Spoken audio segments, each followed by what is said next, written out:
예, 오늘은 잠언 23장 12절부터 21절까지 말씀을 통해서 은혜와 진리를 나누겠습니다. 이 말씀 속에서도 참 우리 인생을 복되게 하고 풍요롭게 하는 귀한 말씀들이 계속 나옵니다. 그래서 여기 12절에 보면은 훈계에 착심하며 지식의 말씀에 귀를 기울이라 그랬죠. 훈계에 착심하라. 착심한다는 것은 착심이니까 마음 심자죠. 그러니까 훈계에 마음을 두라는 거예요. 그러니까 올바른 진리에 귀를 기울이고 경청하라는 것입니다. 그러니까 다른 말로 표현하면은 진리를 사모하고 진리를 추구하고 진리 따라 사는데 거기에 관심을 가지고 거기에 마음을 쏟아부어라, 그런 말이죠. 다시 말로 표현하면은 지혜와 지식을 얻기 위해서 힘쓰라는 거예요. 여러분, 돈 버는 것보다 더 중요한 지혜와 지식을 얻는데 거기에 관심과 거기에 마음을 쏟아부어야 돼. 왜 그렇습니까? 지혜와 지식이 우리의 인생을 진실로 복되게 하기 때문에. 단지 눈앞에 얼마 버는 것보다 훨씬 더 지혜와 지식을 얻는 것이 우리에게 귀하기 때문에 거기에 관심이 있어야 되고 거기에 마음을 쏟아부어야 됩니다. 잠언 3장 13절로 18절 보면은요, 지혜의 소중함, 우리가 지난번에 살펴보긴 했습니다만은 다시 한번 보면은 잠언 3장 13절 18절에 지혜가 얼마나 소중한가. 그 지혜를 얻는 자에게 부귀와 장수와 평안과 기쁨과 자유가 있다는 거예요. 그러면 여러분, 지혜를 사모해야 되겠습니까? 사모하지 않아도 되겠습니까? 사모해야 되겠죠. 어떤 것보다 더 큰 관심과 그 마음을 두고 지혜를 얻으려고 애써야 돼. 지혜. 그래서 잠언 3장 13절을 보면은 지혜를 얻은 자와 명철을 얻은 자는 복이 있나니 이는 지혜를 얻는 것이 은을 얻는 것보다 낫고 그 이익이 정금보다 나음이라 그랬죠. 그러니까 지혜가요, 은보다 금보다 더 좋다는 겁니다. 또 지혜는 진주보다 귀하니 네가 사모하는 모든 것으로 이에 비교할 수 없도다 그랬어요. 진주는 금, 은, 보석보다 더 좋고 진주보다 더 귀하다는 거예요. 진주보다. 왜냐하면은 그의 오른손에는 장수가 있고 그의 왼손에는 부귀가 있나니 그 길은 즐거운 길이요 그 지름길은 다 평강이니라. 지혜는 그 얻은 자에게 생명나무라. 지혜를 가진 자는 복되도다 그랬어요. 이 솔로몬은 사실 지혜 예찬론자예요. 사실 솔로몬도 사실은 굉장한 지혜의 소유자 아닙니까? 그러니까 그 지혜가 솔로몬을 솔로몬 되게 한 거예요. 그 솔로몬이 지혜를 가져보니까 금은 보석, 진주 어떤 것보다도 이 지혜가 더 좋더라는 것입니다. 지혜의 오른쪽에는 장수가 있고 왼쪽에는 부귀 영화가 있어요. 오른쪽에는 장수가 있고 왼쪽에는 부귀 영화가 있다. 그렇게 만들어주는 것이 지혜라는 거예요. 지혜. 그러면 여러분 지혜 사모할 만하지요. 지혜를 얻는 데 관심을 갖고 거기에 온 마음을 쏟아붓고 노력을 해야 할 거 아니에요. 오른손에 장수가 있고 왼손에 부귀 영화가 있다는데. 또 4장 8절에 보면은요, 잠언 4장 8절에 지혜가 제일이라 그랬어요. 지혜가 제일이니 지혜를 얻어라. 네가 얻은 모든 것을 가지고 명철을 얻을지니라. 그러니까 우리의 가진 모든 우리 시간과 재능과 여건과 모든 것을 동원해서 어떻게 하든지 간에 지혜를 얻으려고 하라는 거예요. 지혜를 얻는데 거기에 착심을 하는 겁니다. 그리고 지혜를 높이라. 그리하면 그가 너를 높이리라. 만일 그를 품으면 그가 너를 영화롭게 하리라. 그가 아름다운 관을 내 머리에 두겠고 영화로운 면류관을 내게 주리라 하셨느니라. 그렇죠? 그래서 이 지혜를 사모하고 그 지혜를 얻는 데 마음을 두고 거기에 관심을 가지고 노력을 하라는 거죠. 왜냐하면 지혜가 소중한 만큼 쉽게 얻어지는 것이 아니기 때문이에요. 여러분, 그래서 전심을 다해서 거기에 작심을 해야 됩니다. 마음을 다하고 뜻을 다하고 힘을 다해 가지고 노력을 해야 그런 자들만이 얻을 수 있는 게 바로 지혜라는 거지. 아무나 뭐 얻을 수 있으면 그 뭐 가치가 없는 거죠. 이 솔로몬도요, 많은 사람들이 이 솔로몬 뭐 기도 한번 해가지고 하나님이 주신 지혜를 얻어가지고 평생 지혜로운 자가 됐다 이렇게 생각하는, 그렇지 않습니다. 외경에 보면요, 솔로몬이 얼마나 지혜를 귀하게 생각했는지 그 기록이 나와 있어요. 우리 성경에는 이제 우리 개신교 성경에는 외경은 성경으로 인정을 안 하지요. 근데 이제 캐톨릭은 그 외경도 성경으로 인정을 합니다. 그래서 그 외경의 지혜서라는 책에 보면은요, 지혜서 7장에 보면 솔로몬이 다음과 같이 고백하고 있어요. 나는 지혜를 왕좌보다 더 낮게 여겼고, 더 귀하게 여겼다는 거예요. 왕좌보다 더 귀하게 여겼다. 왕의 자리보다 지혜를 더 귀하게 여겼다는 거예요. 그리고 지혜와 비교하면 재산은 아무것도 아니라고 생각했다. 온 세상의 금도 지혜에 비하면 한 줌의 모래에 불과했고, 은도 지혜에 비하면 진흙이나 마찬가지였다. 나는 건강이나 아름다움보다 지혜를 더 사랑했으며 햇빛보다 지혜를 사랑했으니 지혜의 빛은 결코 없어지지 않기 때문이다. 이렇게 기록하고 있습니다. 솔로몬은요, 그 무엇보다도 더 우선적으로 지혜에 가치를 부여하고 지혜를 얻으려고 전심전력했다는 거예요. 그래서 솔로몬이 얻은 겁니다, 여러분. 성경에 그 일천번제 들여가지고 하나님 지혜를 주셨다, 이거는 아주 그 대표적인 그 예화를 거기 성경이 기록된 거예요. 일천번제 드렸다는 것도 대단한 거 아닙니까? 그 왕이 돼가지고 1,000마리 양을 한 번에 그 드릴 만큼 그렇게 전 정성을 다해서 제사를 드린 거예요. 그리고 너 뭘 원하냐 그랬더니 하나님 지혜를 원합니다. 지혜를 주시옵소서.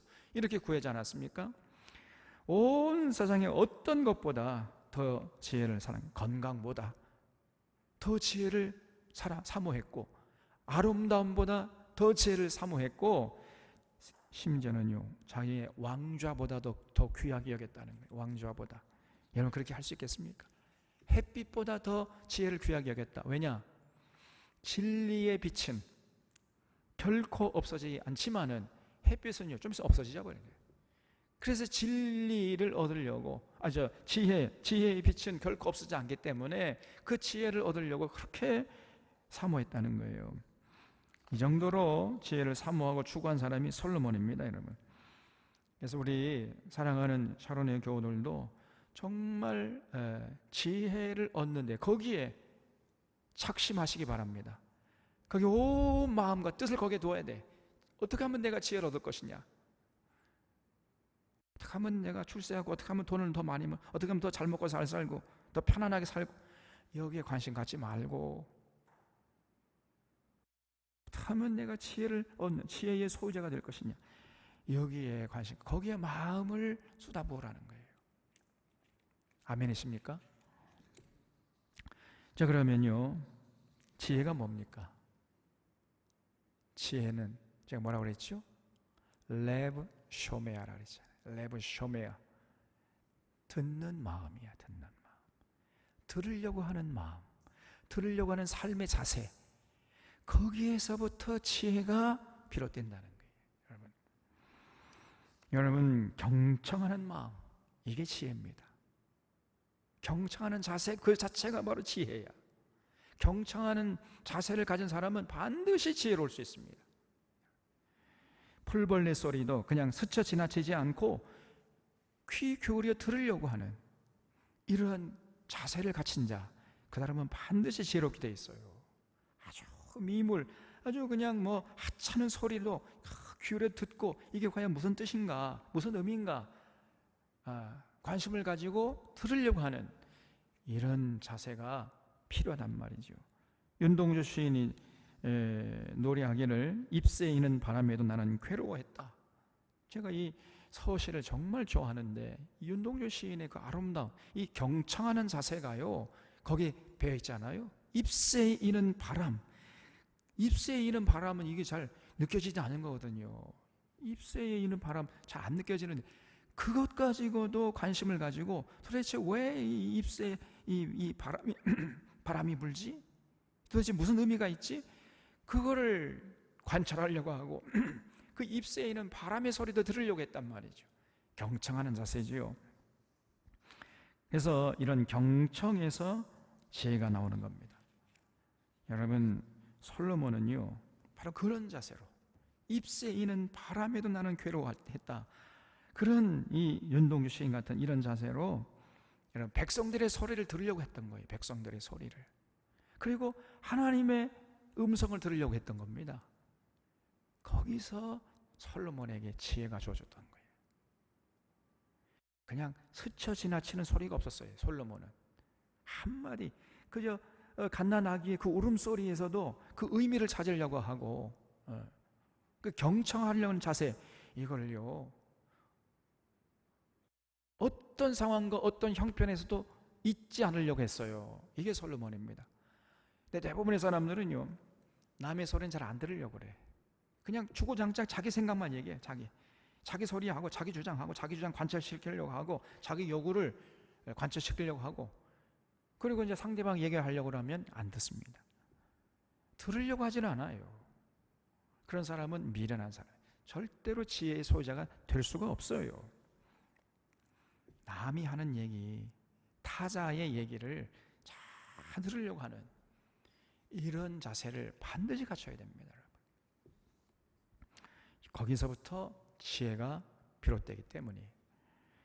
그래서 우리도 마찬가지예요. 특별히 우리가 하나님의 말씀에 대한 경청의 자세, 이게 절대적으로 필요합니다. 그래야 우리가 지혜로운 자가 될 수 있어요. 하나님을 경외하는 것이 지혜의 근본이니라 그랬잖아요.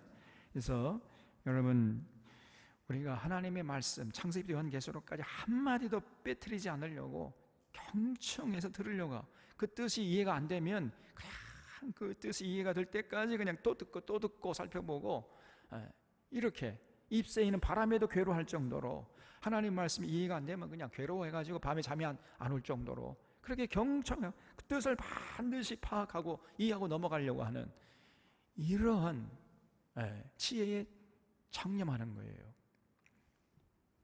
그렇게 창념하고 작심하게 되면은 그런 사람이 결국은 자기는 모르는 사이에 지혜의 소유자가 된단 말이에요. 지혜의 소유자. 아이고 뭐 성경 읽다가 막 졸리면 자버리고 막 모르면 지나가버리고, 그냥 알려주면 알려줄 테면 알려주고 뭐 알려주지 않을 테면 알려주지 마십시오. 이런 자세 가지고 안 돼요. 그래서 여러분, 별이 우리가 모든 주변의 소리에 경청해야 되지만은 무엇보다도 하나님의 말씀, 그렇죠? 하나님의 말씀 정말로 목숨을 걸고 경청하려고 해야 돼. 대충 하다가 그냥 조금 피곤하면 치워버리고 안 된단 말이죠. 그럼 지혜로운 자가 될 수 없고요. 그러면 복된 자가 될 수 없습니다. 여러분, 우리가 훈계에 착심하고 지식의 말씀에 귀를 기울이는 이런 사론의 교우들이 되시기를 바랍니다. 호흡이 끊어지는 그 순간까지 그런 자세를 결코 잃지 말아야 돼. 야, 이 정도 하면 됐지. 뭐 나 성경 다 지난번에 성경 가르쳐주겠다니까 목사님 나 젊을 때 다 성경 마스터했습니다. 그러더라니까. 어떤 분이 있어요. 그래요. 난 그 사람 다시 봤습니다. 사람으로 보이지 않더라고요. 그 다음부터 성경 강좌 하자고 그러니까 자기 젊을 때 다 마스터했대요. 성경 강좌가 뭐가 필요하냐. 그러고 눈을 그냥 뜨고 달려들더라고요. 그러니까 그게 장로야, 장로. 기가 찹니다.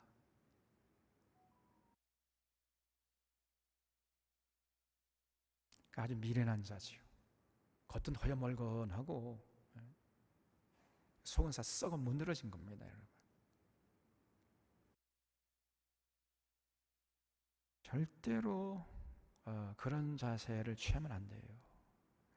아주 교만하잖아요, 벌써.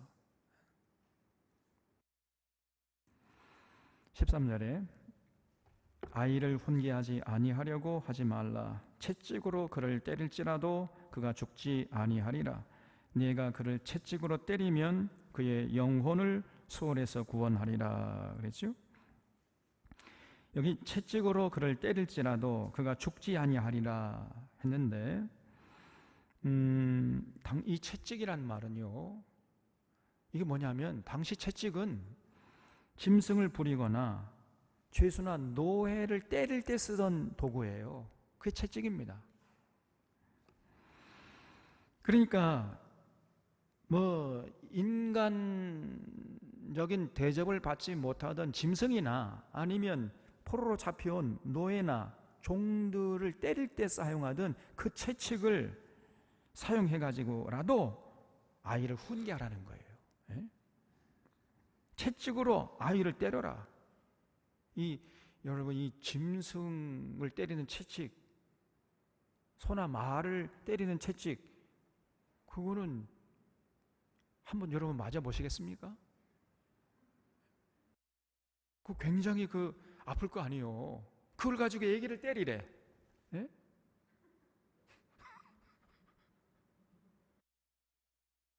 그렇게 할 거예요? 못하지요. 근데 그렇게 하래요. 채찍으로 그를 때릴지라도 그가 죽지 아니하리라. 그러니까 이 무시무시한 채찍이거든요. 그거는 노예를 때릴 때요, 여러분 한번 이 로마 시대 때의 그 채찍이라는 거는 여러분 들어봤잖아요.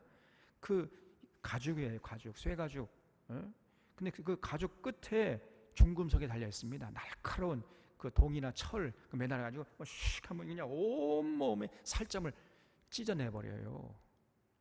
그게 로마 시대 때 사용하던 채찍입니다. 그런 채찍으로라도 애기를 때리라는 거예요. 야, 이게 대단하지 않습니까? 그래도 그가 죽지 아니하리라.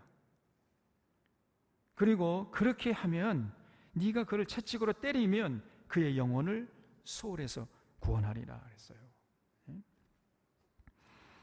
여러분, 우리가 성경을 보면은요, 참 이런 말씀 아주 그냥 충격으로 다가오잖아요. 성경, 우리 신약 성경에 보면은 내 자녀를 노엽게 하지 말라, 주의 교양과 훈계로 양육하라 그랬죠. 그 말씀은 참 받아들이기가 좋은데, 아니 그 갓난아기 애기 자녀를 그냥 막 채찍으로 때려라.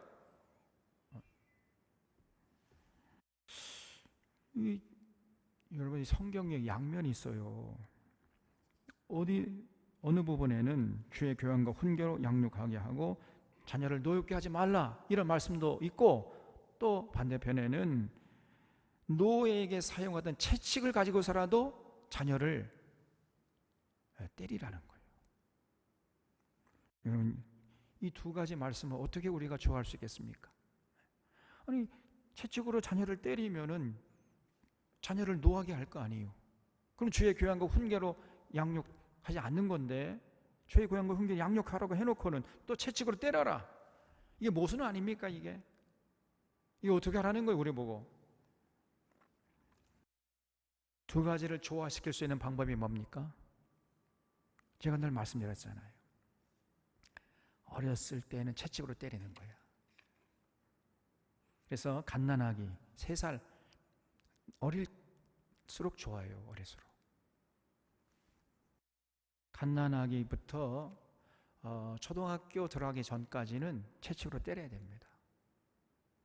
그리고 이제 머리가 좀 크고 중학교, 고등학교 되면은 채찍으로 때리면 안 돼요. 그때는 진짜 주의 교양과 훈계로 양육해야 됩니다. 이렇게 해야 돼요. 그러면은 그 자녀를, 그의 영혼을 수월에서 구원하게 된다. 수월에서.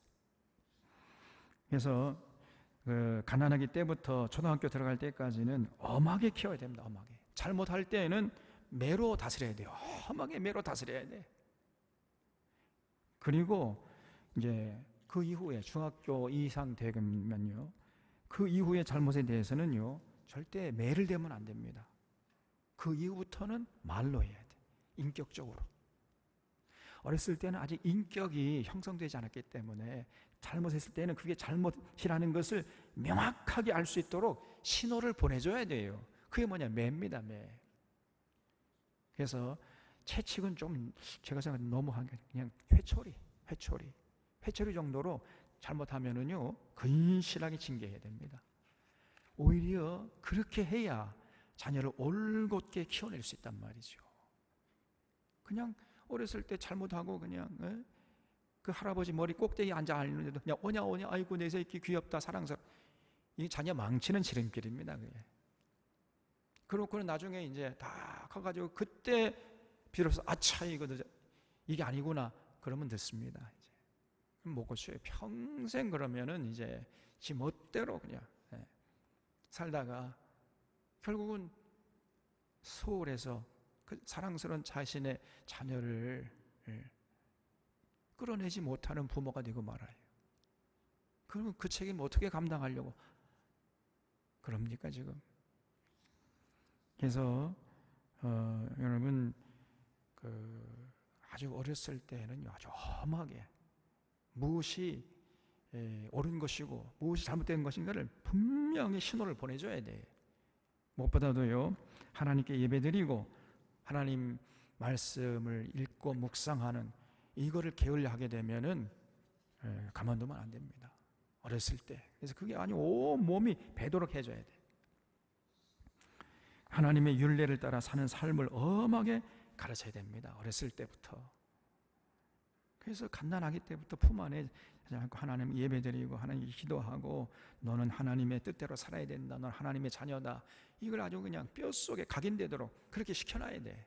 근데 그때는요 아이고 오냐 내 새끼 그냥 이쁘다고 그냥 막 따라 한 입만 더 먹어 한 입만 이러고 다닌다니까. 자기 자녀를 망치는 어리석은 부모입니다. 그게. 아주 어렸을 때부터 무엇보다도 하나님을 경외하도록 이렇게 신앙을 심어줘야 돼. 그 신앙을 심어주는데 거기에 대해서 잘 반응하지 않고 따라오지 않으면요 근실하게 징계해야 됩니다. 여러분. 그게 자녀를 살리는 길이에요. 그리고 이제 중학교 2부터는요 이제 말로 해야 돼. 말로 성경을 같이 읽어가면서 깊이 묵상하고 같이 묻고 대답하고 하브루타 하면서 이렇게 가정 예배 드리고 이거를 하셔야 돼. 여러분 이 신앙을 자녀들의 마음속에 심어주잖아요. 보통 신앙이 올바른 신앙, 대충 뭐 교회 그냥 문턱만 왔다 갔다 하는 그런 신앙 말고 의례적이고 습관적이고 관념적인 신앙 말고 진짜 살아계신 하나님을 온 인격적으로 만나서 그 하나님 사랑하고 하나님의 뜻을 받들려고 하는 그 살아있는 그런 신앙을 자녀들의 마음속에 심어주잖아요. 그러면 얘가 절대로 허튼 짓 안 합니다. 걔가 만약에 머리가 좋잖아요. 그 좋은 머리를 가지고 하나님 나라를 위해서 귀하게 사용해요. 그리고 아주 감성이 풍부하면 그 감성이 풍부한 걸 가지고 아주 아름다운 아주 위대한 예술 작품을 만들어낼 수 있습니다. 그런데 기본적으로 어렸을 때 얘가 태어날 때는 머리도 좋고 감성도 풍부 예술적인 재능도 막 이렇게 태어났는데 그 신앙을 심어주지 않으면은 그 좋은 머리 가지고 그 좋은 풍성한 감성을 가지고요 엉뚱한 거에 사용한다니까. 오히려 이 세상을 더 부패하게 만들고 수많은 사람들 마음에 상처를 입히는 이런 마귀의 도구로 살아갈 위험성이 농후해요. 그래서 여러분 가장 기본이 어렸을 때 하나님을 향한 신앙을 심어주는 거예요. 이걸 소위 말해서 이제 제가 지난번에 한번 얘기했지만 IQ가 있고 EQ가 있고 SQ가 있다 그랬잖아요. IQ만 높고 EQ만 높고 SQ가 낮으면은 그 IQ가 EQ가요 아무런 의미가 없게 돼요. 오히려 그 좋은 IQ와 EQ를 가지고 수많은 사람들을 마음을 아프게 하는 마귀의 도구로 살아갈 수 있습니다. 여러분 이거 보세요. 지금 저 정치 지도자들이 머리가 좋은 사람들이 전부 다 서울대 나온 사람들이에요. 머리가 핑핑 돌아가는 IQ가 굉장히 좋은 사람들입니다. 그런데 좀 보세요. 저 하는지 좀 봐요. SQ가 낮기 때문에 그래요, 사람들이. 신앙, 스피리추얼, 코션트, 영적 지능 지수를 높여줘야 돼. 어렸을 때부터. 그래야 얘가 학교에 가면 열심히 공부해가지고 그 좋은 머리를 가지고 하나님 영광을 위해서, 하나님 나라를 위해서 많은 주변 이웃들을 행복하게 하는데 거기에 기여하고 살 수 있단 말이에요. 그리고 열심히 공부합니다, 여러분. 그리고 그 좋은 재능을 잘 선용해가지고 하나님께 영광 돌리고 세상을 풍요롭게 하는데 기여하려고 하는 그런 삶을 살게 돼 있어요. 그래서 어렸을 때부터 신앙을 자녀들에게 심어주고, 그기 위해서 필요하다면 매를 대야 돼, 매를.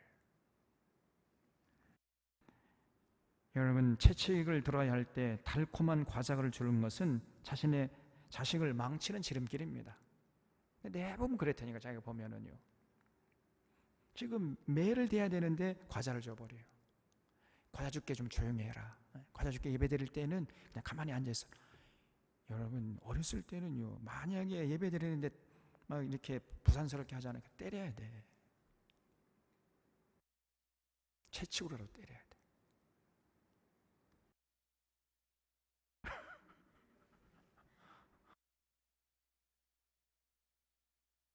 이제 저도 좀 있으면 이제 할아버지가 되는데, 나한테 맡기면 이제 뭐 채찍으로 그냥. 내가 이렇게 설교해놓고 난 또 안 하면 안 되잖아요. 또 큰일 났어요, 나도 이제. 여러분, 어릴수록 채찍이 그 자녀의 영적인 보약이 되는 줄로 믿으시기 바랍니다. 그래서 잠언 13장 우리가 봤지만은 23절에 초다를 참아 못하는 자는 그 자식을 미워함이라. 자식을 사랑하는 자는 건실히 징계하느니라 그랬어요. 사랑하기 때문에 징계하는 겁니다. 사랑하기 때문에 매를 대는 거예요. 어렸을 때 얘기입니다. 이거 다 크면 매 대지 말라 그랬잖아요. 다 클 때는 진짜 말로 해야 돼요. 매를 대면은 탁 튕겨 나가 버립니다. 그래서 어렸을 때 얘기해요. 어렸을 때는요, 근실히 징계해야 돼요. 그게 자기 자녀를 사랑하는 부모입니다. 15절에 내 아들아, 만일 내 마음이 지혜로우면 나 곧 내 마음이 즐겁겠고, 만일 내 입술이 정직을 말하면 내 속이 유쾌하리라 그랬죠. 여기서 이제 내 마음이 지혜로우면 할 때 지혜는 남보다 뭐 두뇌 회전이 빠르다거나 IQ가 높다거나 이런 의미가 아니고요, 선악간에 판단할 수 있는 능력을 말해요. 그게 지혜입니다. 그렇기 때문에 이 구절은 자녀들이 선악을 잘 분별해서 악한 자들을 멀리하고, 그리고 하나님의 말씀을 쫓고 또 그 하나님의 말씀을 통해서 진리를 깨닫고 그 진리를 실천하려고 그렇게 참 정직하게 성실하게 의롭게 살아갈 때, 그때 그 부모님이 가장 기쁠 것이라, 그런 뜻입니다. 여러분, 부모님의 마음은요, 자녀들이 행복하기를 바라는 거 아니에요? 그래서 하나님의 뜻을 잘 깨닫고 그 깨달은 진리 따라 살아가면 반드시 행복하잖아요. 그래서 그걸 보고 싶은 거예요, 부모님이. 그래서 이런 부모님의 마음이 곧 하나님의 마음이에요, 여러분. 이게 부모님이나 하나님이나 마찬가지로 우리가 여러분 선악을 잘 분별해가지고 그 악을 멀리하고 악한 자들하고 어울리지 않고 참 하나님의 가르침을 따라서 살아가고 하나님의 가르침을 따라 살려고 하는 그런 사람들 자꾸 어울리려고 하고, 그래서 정말 행복하게 살아가는 그런 모습을 보고 싶어 하시는 거예요. 부모님도 마찬가지고 하나님도 마찬가지. 부모님은 육신의 부모님이고 또 하나님은 영적인 부모님 아닙니까? 그래서 우리가 참 이 땅에서 행복하게 가치 있게 아름답게 살 수 있는 그 비결이 뭐냐면요, 선악간에 잘 분별을 해야 돼. 그래서 악을 버리고 선을 따를 때 그때 우리 육신의 부모와 영적인 부모님이 기뻐하신단 말이죠. 그 성경은요 절대로 어디에서도 단 한 구절도 잘 먹고 잘 살아라, 성공해라, 더 큰 것이 좋다, 이렇게 해가지고 출세 지상주의, 성공 지상주의, 만모니즘, 대형화, 그런 삶을 추구하라는 말씀이 단 한마디도 없습니다, 성경에. 근데 세상은 전부 그렇게 가르치잖아요. 너 출세해야지, 너 높아, 너 부귀영화, 더 잘 먹고 잘 살아야지, 더 돈 많이 벌어야지, 큰 것이 좋은 거다, 그 때깔이 고운 거 그거 추구해라, 이렇게 가르치잖아요, 세상은. 근데 성경을 보면은요 그런 말 한마디도 없습니다. 단 한 군데도 그렇게 살라는 가르침을 주는 그런 성경 구절이 없어요. 그러니까 성경은 세상이 가르치는 지향점과는 정반대로 가르치고 있단 말이에요. 그래서 하나님이 기뻐하시는 삶은 여러분 말씀의 진리 가운데 행하고 세상의 빛과 소금이 되라고 하잖아요. 하나님의 선하시고 온전하시고 기뻐하신 뜻이 무엇인지 잘 분별해가지고 내 몸을 하나님 앞에 산 제물로 바쳐라, 이렇게 늘 가르칩니다. 그래서 한마디로 성경은요 너 출세해가지고 내 이름을 높이고 명예를 높이고 기득권 누리는 입신양면한 사람이 되라, 이렇게 난 사람이 되라고 가르치는 것이 아니고 하나님의 진리에 입각해서 그 진리 따라 살아가는 사람이 되라, 이렇게 된 사람이 되라고 가르치고 있습니다. 여러분, 그래서 우리가 이렇게 살아야 되고 우리 자녀들을 그렇게 살도록 가르쳐야 돼. 얘들아, 돈 많이 벌어라, 사업 크게 해라, 출세해라, 높은 자리에 나가도록 힘쓰라, 이게 아니고요. 입만 열면은 부모 입에서 이런 말입니다. 정직하게 살아야 된다. 정직한 자가 되어라. 나누면서 사는 사람이 되어라. 더불어 사는 사람이 되어라. 부지런한 사람이 되어라. 신앙생활 잘하는 사람이 되어라. 여러분, 이렇게 된 사람이 되라고 가르쳐야 돼. 사도 바울은 믿음의 아들인 디모데에게 이렇게 가르치고 있습니다. 디모데전서 6장 11절에서 오직 너 하나님의 사람아 이것들을 피하고 의와 경건과 믿음과 사랑과 인내와 온유를 따르며 믿음의 선한 싸움을 싸우라, 그리고 영생을 취하라, 이렇게 가르치고 있습니다. 단 한마디도 세상에 나가서 출세하고 높은 자리에 앉고 장차관, 국회의원, 대통령 되라, 이런 말 없어요. 세상 기득권을 누린 자가 되라, 이런 말 없고 영생을 취하라. 여러분, 우리가 늘 이렇게 살고 우리 자녀들에게 이렇게 가르쳐야 됩니다. 나누면서 살아라, 정직하게 살아라, 건면하게 살아라, 그리고 하나님을 경외하는 자가 되라. 항상 여러분, 내 소원은 뭐냐? 너희들 나에게 잘해주는 거 그거 원치 않고 너희들 하나님을 잘 경외하는 자가 되길 바란다. 그리고 정직하게 살아라, 성실하게 살아라, 누구에게 피해를 끼치지 말아라. 늘 우리가 자녀들에게 이렇게 남겨야 돼. 그걸 가르쳐야 됩니다, 여러분. 17절에 내 마음으로 죄인의 형통을 부러워하지 말고 항상 여호와를 경외하라. 정령이 내 장래가 있겠고 내 소망이 끊어지지 아니하리라 그랬죠. 그러니까 왜 이렇게 말을 하냐면은요, 죄인의 형통을 부러워하면은 절대로 여호와를 경외할 수가 없기 때문에 그래요. 그래서 죄인의 형통을 부러워하는 삶하고 여호와를 경외하는 삶하고 이거는 공존할 수가 없습니다. 죄인의 형통을 부러워하면 그런 사람은 절대로 여호와를 경외할 수가 없어요. 또 아무리 믿음이 좋은 사람이라 할지라도 그 죄인의 형통을 부러워하게 되면, 또 그 죄인의 형통을 부러워하는 사람하고 같이 어울리다 보면은 자기도 모르는 사이에 신앙이 해이해져 버려요. 신앙이 어디로 사라져 버립니다. 그렇게 믿음이 좋은 사람이라 할지라도 그 죄인의 형통을 부러워하는, 여러분 죄인이 형통한 사람 많잖아요. 저기 윤석열 보세요. 저렇게 하는 지금 대통령 후보, 잘못하면 대통령 되겠다니까 지금 보니까요. 아주 악한 자 아닙니까, 여러분? 이야, 그 윤석열 부러워요. 그러면 그 마음속에 하나님을 경외하는 믿음이 사라져 버립니다. 죄인의 형통을 부러워하는 이런 마음하고 하나님을 경외하고자 하는 마음하고 이 공존할 수가 없다니까요. 그래서 지금 솔로몬이 네 마음으로 죄인의 형통을 부러워하지 말아라. 항상 반대로 여호와를 경외하라. 그래야 너의 장래가 있고 너의 소망이 끊어지지 아니할 것이다. 이렇게 권면하고 있는 거예요. 여러분, 이 세상도 참 부러워하고, 세상 부귀영화 그냥 막 출세 이것도 그냥 막 바라고, 이것도 사모하고, 그러면서 또 하나님도 경외하고 싶고 불가능합니다. 그렇게 할 수가 없어요. 둘 중에 하나를 선택하셔야 돼요. 죄인의 형통한 삶을 부러워할 것인가, 아니면 하나님을 경외하는 삶을 살 것인가, 둘 중에 하나를 선택하셔야 된다니까. 그 죄인의 형통을 부러워하게 되면요, 아무리 믿음이 좋은 사람이라 할지라도 그 믿음이 흔들린다니까요.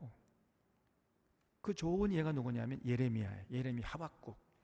우리 성경에서 봤잖아요. 예레미야가 하나님께 나가서 막 하소연하는 그 장면이 예레미야 12장 1절에 나오죠. 여호와여, 내가 주와 변론할 때에는 주께서 의로우시니이다. 그러나 내가 주께 질문하옵나니 악한 자의 길이 형통하며 반역한 자가 다 평안하면 무슨 까닭이니까. 그러니까 이 예레미야가 정말 전심으로 하나님을 경외, 하나님의 뜻을 따랐는데 가만히 이렇게 돌아보니까요, 하나님이 죄인이라고 정죄하는 그 죄인들이 형통하거든요. 잘 먹고 잘 살거든요. 그러니까 자꾸 믿음이 흔들리는 거예요. 하나님, 주께서는 의로우시지 않습니까?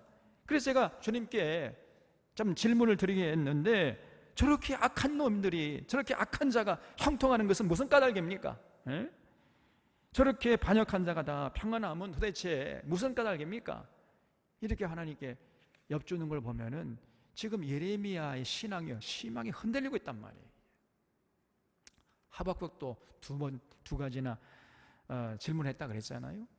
저렇게 악한 바빌론 사람들이 와가지고 우리를 괴롭게 하는데 왜 하나님 돼가지고 보고만 계십니까? 그러고도 하나님이십니까? 그러니까 이 하박국의 마음속에 자리 잡고 있었던 하나님에 대한 경외심이 자꾸 흔들리는 거예요, 여러분. 그때에 하나님의 응답이 뭐죠? 그들은 곧 망할 거다. 너 왜 이렇게 조급해 너? 좀 멀리 봐, 멀리. 길게 봐. 지금 당장엔 저 사람들이 뭐 대단한 것처럼 보이지? 그러나 좀 있으면 망할 것들이야, 저것들. 너 먼 눈으로 봐라. 좀 길게 봐, 인생을. 이렇게 하나님이 응답하셨습니다. 여러분, 그 반역자들은요, 지금 당장에는 평안하지요. 그러나 반드시 그것들은 망할 것들입니다.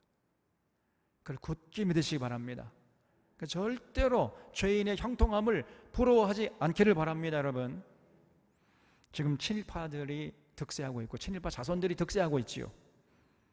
여러분 보세요. 지금 전두환, 이명박 같은 이런 사람들이 떵떵거리고 살고 있지 않아요? 저는 이 전두환 생각하면요, 그냥 하루가 기분 나쁘다니까. 저런 이 전두환 사람 저렇게 세상에서 활보하도록 내두면 안 됩니다. 때때로 제가 정말 전두환 생각하면 하나님이 어디 계십니까? 하나님 저렇게 악한 놈을 저희 살려두시고 저렇게 날마다 골프 치게 하시고 말이에요. 29만 원밖에 없는 사람이 날마다 골프 치고 다니는데 왜 하나님 돼가지고 보고만 계십니까, 진짜? 그리고 그 아들 보니까요, 재벌이야, 재벌. 그 돈이 또 어디서 났습니까?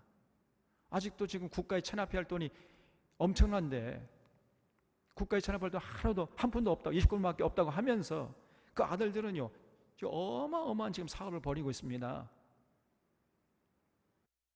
국가에서 대체 국세청에서 뭘 하는지 말이에요. 우리 서민들은 조금이라도 세금 늦게 내거나 조금 안 내려고 그러면 그냥 득덕이 달려가지고 뺏어가면서 말이에요. 그 참 전두환만 생각하면요, 내 믿음이 흔들리는 건데.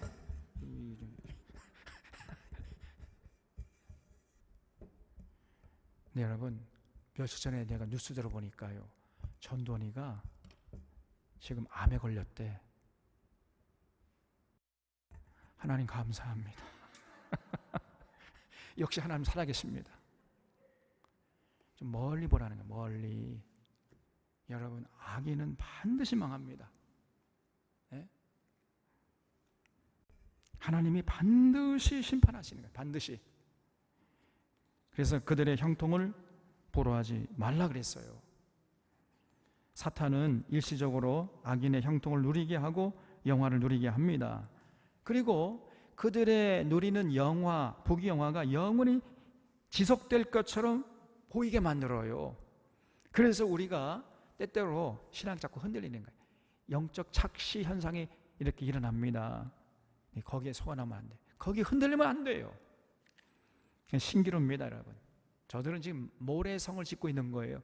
반드시 무너진다. 무너질 때는 그냥 순식간에 그냥 무너져 버려요. 흔적도 없이 사라져 버립니다.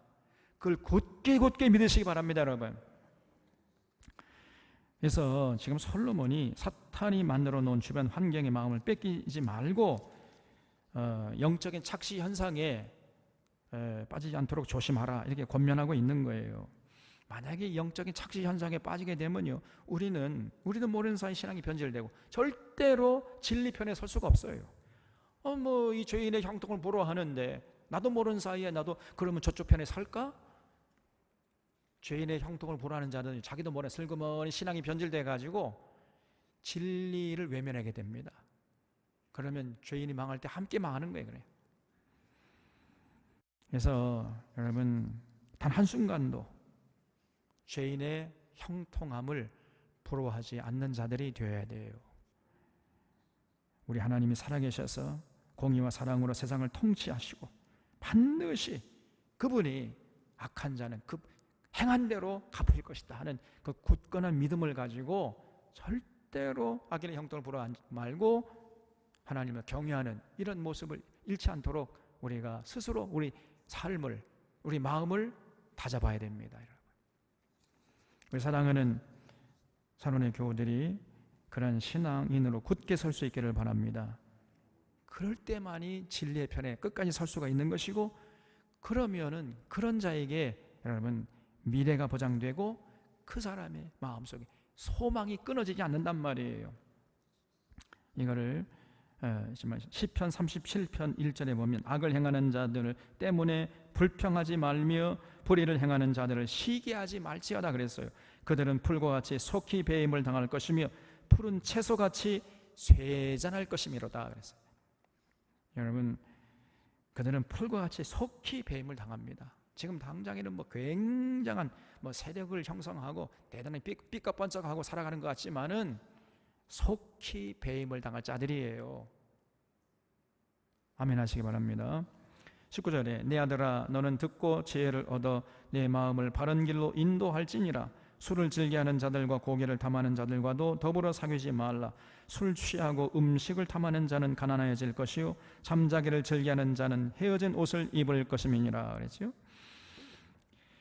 그러니까 지혜를 얻어서 바른 길로 걸어가는 자들하고 그런 바른 길과 정반대되는 두 종류의 사람들을 지금 솔로몬이 제시하고 있죠.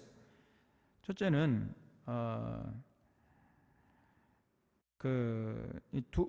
지혜를 얻어서 바른 길로 걸어가는 자들과 반대되는 두 종류의 사람들이 어떤 사람들이냐?